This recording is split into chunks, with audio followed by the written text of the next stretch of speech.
बिहार में पिछले कई वर्षों से लोग इन लोगों को देख चुके हैं, परख चुके हैं, लेकिन राजनीतिक विकल्प न होने की वजह से लालू जी के डर से भाजपा नीतीश और भाजपा के डर से लालू जी को वोट देने की एक परिपाटी बन गई है।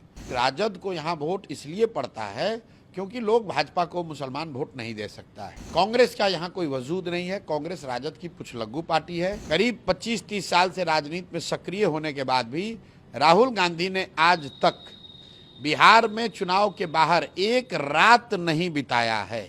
आज तक बिहार में एक रात जिस नेता ने नहीं बिताया है वो बिहार के 13 करोड़ लोगों का भविष्य तय करना चाहता है।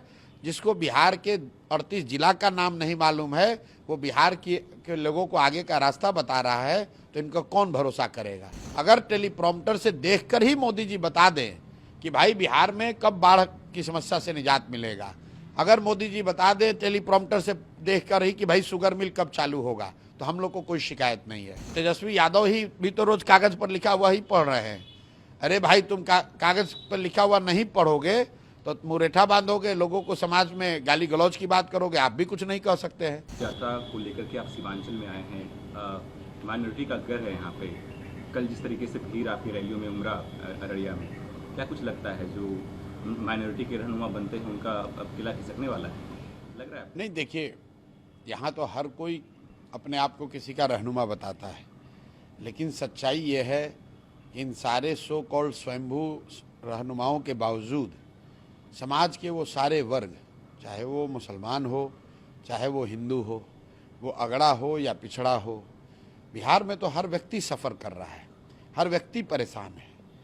भाई यहाँ पर सामाजिक न्याय और समाजवाद की दुहाई देने वाले लोग, जिनकी सरकार यहाँ 35 साल से है, जो लोग अपने आप को दलितों का, अति पिछड़ों का, मुसलमानों का रहनुमा बताते हैं, मैं रोज़ एक आंकड़ा बताता हूँ कि बिहार में जातीय जनगणना जो इन लोगों ने कराई, उस जनगणना में ये दिखा कि आज भी 35 वर्ष से इनके शासन के बाद भी 5% से कम दलित, अति पिछड़े और मुस्लिम समाज के बच्चे 12वीं पास कर रहे हैं।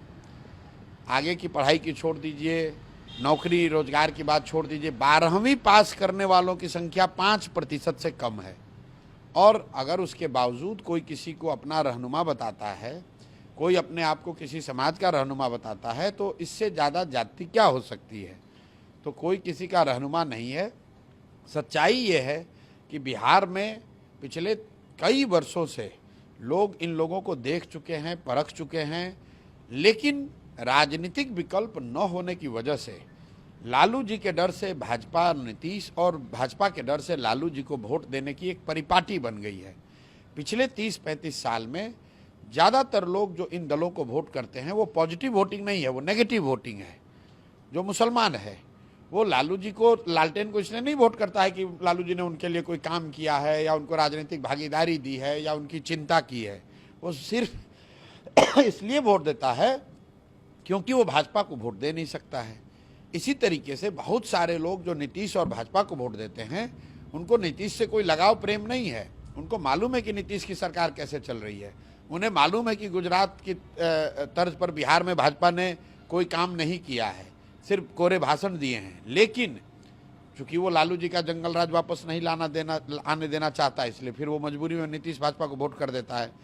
जन सुराज के आने के बाद से पहली बार पिछले कई दशकों में जनता के सामने एक रास्ता उनको दिख रहा है, उनको वो विकल्प दिख रहा है जिस पर चलकर वो समझते हैं कि एक बेहतर व्यवस्था बनाई जा सकती है, अपने बच्चों के लिए शिक्षा रोजगार का जुगाड़ हो सकता है और सबसे बढ़कर पलायन को बिहार में रोका जा सकता है। इसीलिए आपको वो भीड़ दिख रही है। वो भीड़ जन सुराज की और प्रशांत किशोर की ताकत नहीं है, वो भीड़ उन बदलाव की सोच रखने वाले लोगों को दर्शाता है जो बिहार में अब बदलाव चाहता है। कहा यह जाता है कि जो माइनॉरिटी वोटर्स हैं, खासकर वो कांग्रेस, MIM अभी सीमांचल में एक्टिव हुई है पिछले 5 सालों से, और RJD उसके पक्ष में वोट करती है। आप देखिए, आने से जिस तरीके से भीड़ आपकी रैलियों में उमड़ा है वो देखिए, भीड़ सिर्फ बात नहीं है। जब तो मैं पैदल चल रहा था तब तो भीड़ हम लोग नहीं जुटाते थे।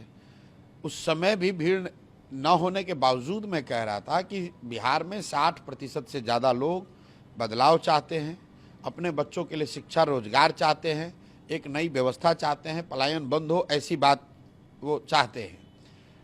जहाँ तक आपने कहा दलों की बात, मैंने पहले एक्सप्लेन कर दिया कि राजद को यहाँ वोट इसलिए पड़ता है क्योंकि लोग भाजपा को मुसलमान वोट नहीं दे सकता है।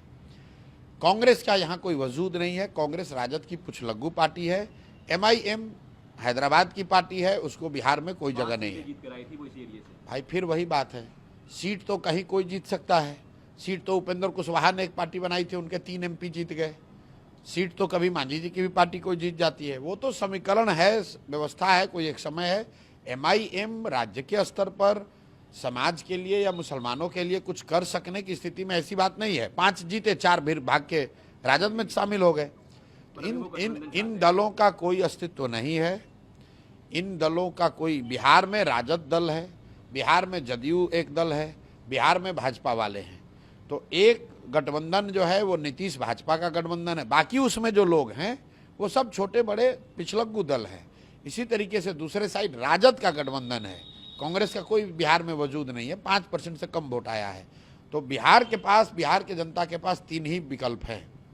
एक, जो व्यवस्था चल रही है उसको अगर चलाते रहना चाहते हैं तो आप नीतीश भाजपा को वोट दे दीजिए। अगर इस व्यवस्था से आप परेशान हैं, इससे हटना चाहते हैं, तो आपके पास 2 रास्ते हैं। या तो लालू जी का जो लालटेन था, जंगल राज था, बिहार में भ्रष्टाचार, अपराध, जमीन की दखल करने वाले लोग, मर्डर, बदमाशी वाला राज चाहते हैं, उसको वापस लाइए। या आपके पास विकल्प है, एक नई व्यवस्था बनी है जो बिहार के 1 करोड़ से ज़्यादा लोगों ने मिलकर एक दल बनाया है, एक ईमानदार और सशक्त प्रयास शुरू हुआ है, आप उसके साथ जुड़िए। आप कह रहे हैं कांग्रेस यहाँ पे कुछ नहीं है। कल राहुल गांधी ने बिहार को लेकर के ट्वीट किया कि बिहार की जो लॉ एंड ऑर्डर की व्यवस्था है, पूरी इंडिया का जो क्राइम कैपिटल है वो बिहार बन गया है। ऐसे में इस बार का जो वोट होगा वो बदलाव के लिए नहीं होगा, बिहार को बचाने के लिए वोट होगा। देखिए, राहुल गांधी ने ट्वीट किया, आपने अच्छा कहा, क्योंकि ये लोग ट्वीट से ही बिहार का भविष्य बनाना बिगाड़ना चाहते हैं। मैं रोज कहता हूँ, राहुल गांधी देश में इतने बड़े नेता हैं, विपक्ष के नेता हैं, 55 साल से ज़्यादा उनकी उम्र हो गई। उनकी पार्टी ने यहाँ 40 वर्ष से ज़्यादा शासन किया है। कांग्रेस के राज में भी बिहार देश का सबसे गरीब और पिछड़ा राज्य बना, और 55 साल के अपने उम्र होने के बाद भी, करीब 25-30 साल से राजनीति में सक्रिय होने के बाद भी, राहुल गांधी ने आज तक बिहार में चुनाव के बाहर एक रात नहीं बिताया है। भाई साहब इंग्लैंड गए होंगे, जर्मनी गए होंगे, इटली गए होंगे, अमेरिका गए होंगे, आज तक बिहार में एक रात जिस नेता ने नहीं बिताया है वो बिहार के 13 करोड़ लोगों का भविष्य तय करना चाहता है।